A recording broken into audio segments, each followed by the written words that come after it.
में क्या है, 33वां जो सूत्र है वो महर्षि पतंजलि कहते हैं कि क्षण प्रतियोगी परिणामा परांता परांत निग्रहाय क्रमः।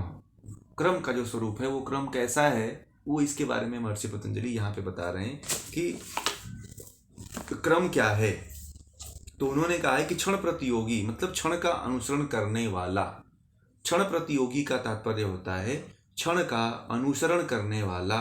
परिणाम अपरांत निग्रहाय, परिणाम अपरांत निग्रहाय मतलब होता है परिणाम की समाप्ति पर जिसका ग्रहण होता है। परिणाम की समाप्ति पर जिसका ग्रहण होता है। क्रम मतलब वह क्रम है। इसका तात्पर्य यह है कि एक क्षण के पश्चात परवर्ती मतलब दूसरे क्षण का उपस्थित होना तथा परिणाम की समाप्ति पर जो ज्ञात होता है वह क्रम कहलाता है, उसी को क्रम कहते हैं। यानी कि एक क्षण के बाद दूसरा क्षण आ जाता है और दूसरे क्षण में जो हमें देखने को मिलता है वही उसका परिणाम है और उसी को क्रम कहते हैं। तो क्रम का स्वरूप यह उन्होंने बताया है कि जैसे कि अब महर्षि पतंजलि ये कहते हैं कि समय के सबसे छोटे भाग को क्या कहा जाता है? सबसे छोटे भाग को क्षण कहा जाता है। सबसे छोटा अगर कोई भाग है काल के समय के सबसे छोटे भाग को जो है क्षण कहा जाता है। और एक क्षण के पीछे दूसरे क्षण का आना क्या होता है? क्रम कहलाता है। एक क्षण के बाद दूसरे क्षण का आना ये क्या होता है? क्रम होता है। इसी को क्रम कहते हैं। ये क्रम का स्वरूप है, ध्यान दीजिएगा। और क्षणों के इस क्रम के कारण उत्पन्न हुई वस्तुएं पुरानी होती है। हो जाती है कि नहीं हो जाती हैं? आप लोग भी देखे होंगे। एक क्षण के बाद दूसरे क्षण में वस्तुएं क्या हो जाती हैं? पुरानी हो जाती हैं। एक क्षण आता है, दूसरे एक क्षण के क्रम में दूसरे क्षण जब आता है तो उस क्षण में दूसरी वस्तु पुरानी हो जाती है और अंततः नष्ट हो जाती है। जैसे एक वस्त्र को लीजिए, एक नया वस्त्र जब आप लेते हैं तो वह स्वच्छ दिखाई देता है, उसमें चमक होती है, वह दृढ़ होता है, फटता नहीं है। समय बीतने पर वह वस्त्र, क्षण बीतने के बाद जो है वह वस्त्र धीरे धीरे क्या होता है? पुराना होने लगता है और शिथिल पर दिखाई देने लगता है, इधर उधर लुगरी टाइप का दिखाने लगता है, कमजोर दिखाई देने लगता है। और वर्षों के व्यतीत होने पर कई वर्ष जब उसके बीत जाते हैं तो उसमें से धागा टूटने लगता है, क्योंकि कमजोर हो गया ना वो। क्षण बीत रहा है और क्षण बीतने के बाद जो है वह धीरे धीरे टूटता रहता है और धीरे धीरे टूट जाता है। यह जो परिणाम आपको देखने को मिलता है इसी को क्रम कहते हैं। यही क्रम का फल है, इसी को क्रम का फल कहते हैं एक तरह से। ध्यान दीजिएगा, इसी को जो है क्रम का फल कहते हैं। एक जो वस्त्र का उदाहरण दिया इसको बड़े ही ध्यानपूर्वक याद रखिएगा। यानी कि अब पूर्व सूत्रों में आप लोगों पीछे वाले जो सूत्र आपने पढ़ा है कि परिणाम क्रम का कथन जो किया गया है कि परिणाम की समाप्ति होती है तब जो है जीवात्मा, क्रम का जब समाप्ति होती है, सृष्टि क्रम का जब समाप्ति होती है, जीवात्मा असंप्रज्ञात समाधि में पहुंच करके केवल मतलब कि उसका मोक्ष हो जाता है। तो ऐसे ही जो है ये जो क्रम है, इस क्रम का बनना और इस क्रम का टूटना सबसे अल्प समय में, कम समय में, जो सबसे कम क्षण है उस क्षण में हर जीव का परिवर्तन होता है। आपकी ये जो चमड़ी है ना, ये जो चमड़ी दिखाई दे रही है इसका भी परिवर्तन होता है। आप सुबह देखिएगा, सुबह स्नान करिएगा, सुबह स्नान करके इस पे तेल आदि लगा दीजिएगा, लगाने के बाद दिन भर आप छोड़ दीजिएगा। दिन भर लगाने के बाद देखिएगा, शाम तक देखिएगा, इसमें एक लेयर बन जाती है। इस तरह से आप खरोच मारेंगे ना, इस तरह से हाथ में खरोच मारेंगे तो एक लेयर दिखाई देती है शाम तक। यानी कि इस शरीर में भी क्षण प्रति क्षण परिवर्तन हो रहा है। कभी आप लोगों ने देखा है जब सुबह होती है तो जब आप नहाने जाते होंगे तो आप शरीर को देखिएगा, घर्षण करके देखिएगा, घर्षण करके देखिएगा तो इसमें से सफ़ेद होकर के रेखाएं पड़ने लगती हैं हाथों पे, चेहरे पे रेखाएं पड़ने लगती है, पीठ आदि पे, पेट आदि पे ऐसे करेंगे तो रेखाएं दिखने लगती है। तो इसका मतलब कि एक सेल, एक परत जो है बन जाती है, क्योंकि धीरे धीरे शरीर नष्ट होती है। शरीर भी जो है हर महीने बदलती, हर दिन बदलती है। एक शरीर, अपनी शरीर जो है, मनुष्य की शरीर जो है प्रतिदिन एक लेयर छोड़ती है। इसलिए स्नान आदि का प्रावधान है कि उस स्नान से जो है वह लेयर की धुलाई हो सके, सफाई हो सके। इसलिए स्नान आदि का प्रावधान है और प्रतिदिन स्नान करना चाहिए। इसलिए स्नान करना चाहिए क्योंकि इसमें हर क्षण में परिवर्तन होता है। स्किन को आप 1 घंटे बाद देखोगे तो भी परिवर्तन दिखाई देता है, अगर अनुभव किए हों तो। आप जैसे अनुभव एक तरह से, और एक तरीका बताता हूं। जैसे मान लीजिए कि एक पत्ता है, ठीक है, किसी पेड़ के पत्ते को तोड़ लीजिए, तो तोड़ने के बाद देखिएगा उसका पेड़ का पत्ता धीरे धीरे धीरे धीरे मुरझाने लगता है, और मुरझाते मुरझाते 1-2 घंटे बाद देखेंगे तो वह एकदम सिकुड़ करके एकदम सिकुड़ जाता है। सिकुड़ने के बाद देखेंगे कि 2 घंटे बाद और देखेंगे तो वो पत्ता धीरे धीरे कोने से सूखने लगता है। यह उसमें परिवर्तन होता है। यही क्षण है, यही क्षण में जो, क्षणों के क्रम में जो परिवर्तन है, यही महर्षि पतंजलि समझाना चाहते हैं कि एक वस्तु के बाद दूसरे वस्तु में जो परिवर्तन होता है वही जो है उसकी समाप्ति का होती है, वही जो है क्रम है, यही क्रम का स्वरूप है।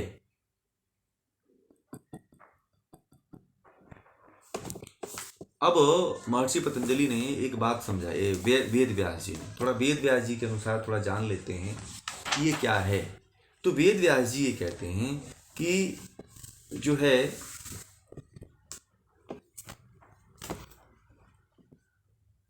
क्षणों की बताते हैं कि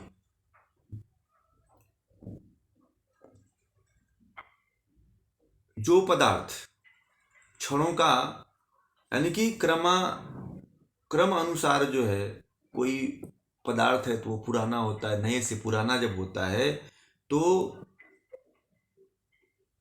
उसमें ये परिवर्तन आपको देखने को मिलता है। फिर वो ये कहते हैं कि नित्य पदार्थों में क्रम होता है, नित्य पदार्थों में ही क्रम होता है, नित्य पदार्थों का अस्तित्व बना रहता है, उसमें भी क्रम होता है। नित्य पदार्थों में ही क्रम होता है, अनित्य पदार्थों में नहीं होता है। और नित्यता 2 प्रकार की होती है। नित्यता को उन्होंने 2 प्रकार से बताया है। एक नित्यता बताई है कूटस्थ नित्यता, ये व्यास भाष्य में है, और व्यास भाष्य के अनुसार आप लोगों को बता रहा हूँ कि नित्यता 2 प्रकार की होती है। एक कूटस्थ नित्यता होती है और दूसरा परिणामी नित्यता होती है।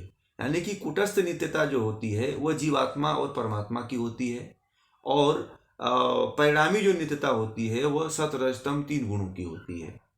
और विविध परिणाम होने पर मूल तत्व विद्यमान रहता है, यानी कि मूल तत्व का अभाव नहीं होता। जिसमें मूल तत्व का अभाव, पीछे भी बता चुके हैं कि जिसमें मूल तत्व का अभाव न होता है उसे परिणामी नित्यता कहते हैं। जैसे सोने, जैसे मान लीजिए कि सोने के आभूषण के अनेक आभूषण आप बनाते हैं तो वह पदार्थ नष्ट नहीं होता है, पदार्थ तो वही रहता है, आभूषण बदल जाते हैं।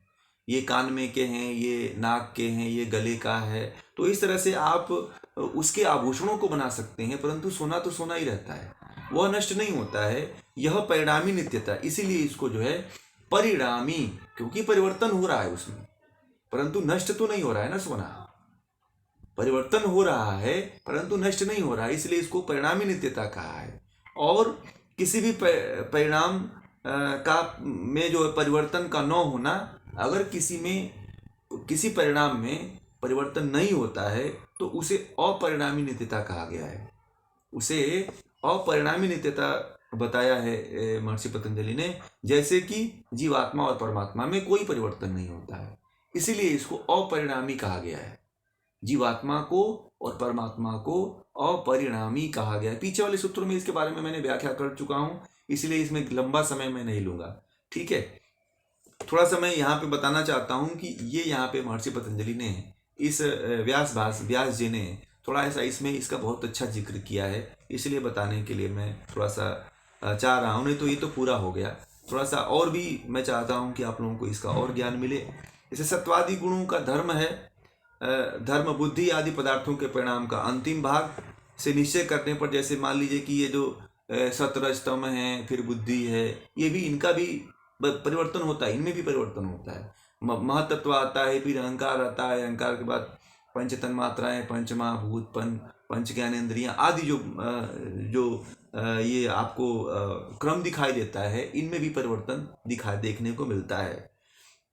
यानी कि फिर आगे ये एक बात, इनका पूरा निचोड़ कहने का मतलब ये है कि जो सत्वादि तीन जो सतरजतम जो तीन गुण हैं, इनके समाप्त होने के बाद वाला जो इनके जो है उनमें समाप्त होने वाला क्रम होता है, जीवात्मा और परमात्मा के क्रम में कल्पित किया जाता है। यानी कि इनका जो क्रम होता है, देखिए जो सत्व रजतम है, इनका क्रम होता है, ये इनका क्रम स्थूल रूप से समाप्त होता है, परंतु जो है सूक्ष्म रूप से ये अपने मूल तत्व में पुनः वापस लौट जाते हैं। ठीक है ना। ये मूल तत्व में, जैसे अहंकार में मिल जाता है, तन्मात्राएं में मिल जाती हैं, पंचमहाभूत में मिल जाते हैं, केवल भोग और अपवर्ग के लिए होते हैं। यह पुनः वापस लौट जाते हैं अपने मूल अवस्था में। कहने का तात्पर्य ये है। अब क्रम के प्रसंग में जो क्रम सृष्टि का जो क्रम है कि अपने मूल तत्व में आते हैं, पुनः विलीन हो जाते हैं, फिर प्रकट होते हैं, पुनः विनाश इनका हो जाता है। तो इस तरह से जो है कहते हैं, एक प्रश्न उठता है कि क्या ये सतरजतम के गुणों में जो स्थिति है, गति है, गति रूप में विद्यमान इस संसार के क्रम का परिसमाप्ति होती है या नहीं। कोई ये साधक पूछता है कि क्या ये तो जब सृष्टि ऐसे चली रही है, तो क्या ये संसार में यह जो बनने और बिगड़ने का क्रम चलता रहता है क्या। तो कोई कहता है यह संसार कभी समाप्त होता है अथवा नहीं। तो यानी कि अविभाज्यनीय प्रश्न है यह, यानी कि एक शब्द में उत्तर देना योग्य नहीं है कि यह संसार पूरी तरह से समाप्त हो जाता है, ऐसा नहीं आप कह सकते। कैसे नहीं कह सकते, इस बात को समझने के लिए आपको एक उदाहरण देते हैं। जैसे कि मान लीजिए कि उत्पन्न होने वाले, जैसे कि जो जितने भी मनुष्य उत्पन्न होते हैं, जितने भी जीव उत्पन्न होते हैं, जितने भी प्राणी उत्पन्न होते हैं, वो सारे के सारे जो उत्पन्न होते हैं वो सभी मरेंगे या नहीं। एक प्रश्न ये उठता है कि क्या जितने भी जीव जंतु, जितने भी मनुष्य प्राणी आदि योनियां हैं, क्या वह मरेंगी कि नहीं मरेंगी। ठीक है।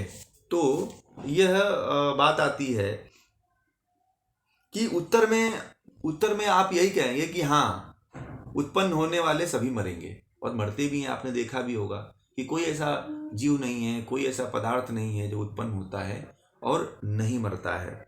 यानी कि अब प्रश्न यह उठता है कि इस संसार के क्रम की समाप्ति है या नहीं। उत्तर यह है कि कुशल व्यक्ति के संसार क्रम की समाप्ति होती। जो कुशल होता है उस व्यक्ति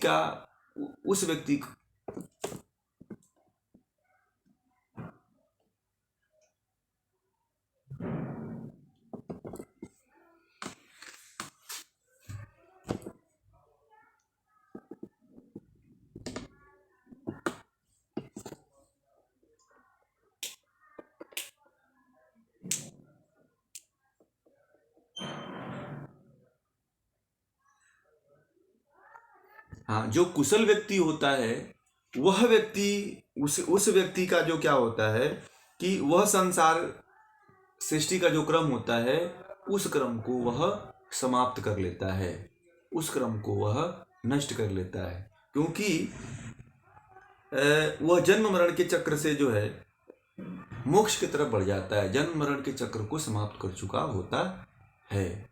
जो कुशल होता है, जो भोग की तरफ नहीं जाता है, जो अपवर्ग की तरफ जाता है, वह साधक इस रहस्य को बहुत अच्छी तरह से जान करके फिर वह मोक्ष की तरफ पदार्पण करने लगता है। यह, और देखिए इस क्रम को सरलता से जो जानने का एक उपाय है उन्होंने बताया है कि एक तो प्रत्यक्ष के माध्यम से जानते हैं और दूसरा अनुमान के माध्यम से जाना जाता है। इस जो ये जो क्रम है, वो क्रम को जानने का सबसे अच्छा तरीका है कि प्रत्यक्ष में देख सकते हैं, प्रत्यक्ष के प्रमाण के द्वारा, और दूसरा अनुमान प्रमाण के द्वारा।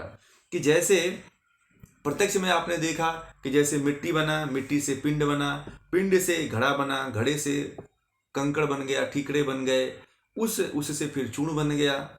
यहाँ पर मिट्टी के पिंड से पिंड, उससे घड़ा, उससे फिर ठीकरे बने, यह क्रम है।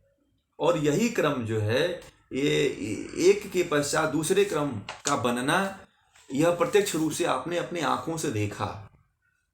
घड़े का जैसा है, घड़ा मिट्टी से घड़ा बना, घड़े से उसको बनाया, पकाया, टूटा, मिट्टी बना, फिर चूरा बना, फिर चूरे से एक क्रम देखा।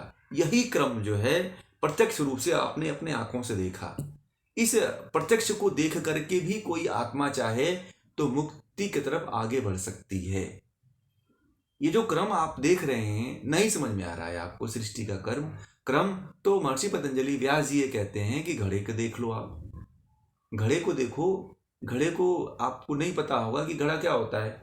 शुरुआती दौर में मिट्टी रहता है, फिर उसे जो कुम्हार रहता है उसे पानी मिला करके उसको खूब मसलता है। मसलने के बाद उसको मुलायम करता है, मुलायम करने के बाद फिर जो है थोड़ा सा ठोस बनाता है, गीला बना करके उसे चाक पे रखता है, चाक पे रख करके उसे घुमाता है। घुमाने के बाद जो है उसको धूप में रखने के लिए रखता है, सुखाता है, फिर उसको आग में पकाता है। पकाने के बाद वह कुछ दिन तक आप अपने घर में लाते हैं, फिर पानी उसमें पीते हैं। पानी पीने के बाद वह टूट जाता है, फिर आप फेंक देते हो, फिर उसका छोटा छोटा टुकड़ा हो जाता है। छोटा छोटा टुकड़ा होने के बाद फिर वह मिट्टी के संपर्क में आता है, धीरे धीरे वह गलने लगता है। गल करके धीरे धीरे चूरा बन करके वह मिट्टी में बन जाता है। यही क्रम है। इसी क्रम को समझाने की बात कह रहे हैं महर्षि पतंजलि। इस क्रम को अगर आप मिट्टी के क्रम को समझ लिए, तब आप जीवन के क्रम को समझ लेंगे, अपने जीवन के अस्तित्व से रूबरू हो जाएंगे। आत्मा का साक्षात्कार आपको हो सकता है इस क्रम को यदि आपने समझा तो। इस क्रम को नहीं समझते हैं तो फिर आपका जन्म जन्मांतर लग जाएंगे, फिर आप कुछ समझ भी नहीं पाएंगे, ना ही आगे बढ़ पाएंगे।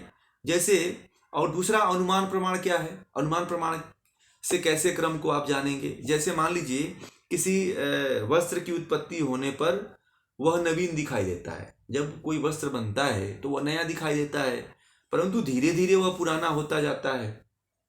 पुराना होता है ना, क्षण क्षण में उसमें पुरानापन आता जाता है और पुराना होता हुआ दिखाई देता है, किंतु पुराना होते होते लंबे काल तक इतना पुराना हो जाता है कि उसको हाथ से पकड़ने पर, उठाने पे जो है ऐसे ऐसे पुराना वस्त्र कहीं म्यूजियम में रखा हो, देखिए वो उसको उठाएंगे, ऐसे हाथ से पकड़ेंगे तो वो लगता है कि जैसे राख हो गई। कभी कई साल पुराने कपड़े को देखिएगा, अगर यदि आपने कहीं बॉक्स में बंद करके भी रख दिया है तो उसको उठाने के बाद लगता है कि वो सड़ गया। हाथ से पकड़ने के बाद वो सड़ा सा ऐसे हाथ में राख टाइप का पकड़ में आता है। तो इस तरह से दो, प्रत्यक्ष से भी आप क्रम को समझ सकते हैं और अनुमान से भी क्रम को समझ सकते हैं। प्रत्यक्ष और अनुमान, ये दो क्रम को समझना अति आवश्यक है। इन दोनों क्रम को समझ गए तो आप क्रम के स्वरूप को जान गए। यही क्रम का स्वरूप है महर्षि पतंजलि का। इस क्रमों को छूटना, इन क्रमों से छूटना ही समझिए कि मोक्ष है। इन क्रमों से आप नहीं छूटते हैं तो फिर जन्म जन्मांतर तक आप ऐसे ही आते रहेंगे, जाते रहेंगे, आपको कुछ आभास नहीं होगा। ठीक है ना? तो ये क्रम का स्वरूप यहीं पे पूरा करते हैं, फिर हम चलते हैं